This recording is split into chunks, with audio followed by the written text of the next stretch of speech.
С красного угла Алексей Дерек Хубаровский, Кикебейле. с синего угла Яков Дмитрий.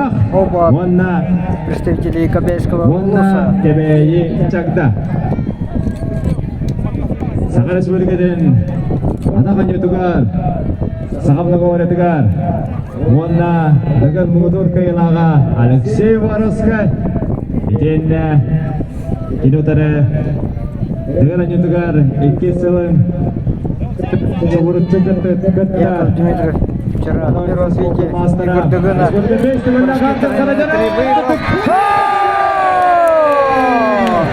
защищает Яков Дмитриев, выиграл у Алексея Воровского. Hüseyin Bol Komsomol'un gönderip onunla Udara Kazak'tan Ras köyünü Sediste Kebeyi Kınatta Kılı'da Ucur Sportivne Cekergen 2 suala Yakov Dmitriyev Kerembi Kerembi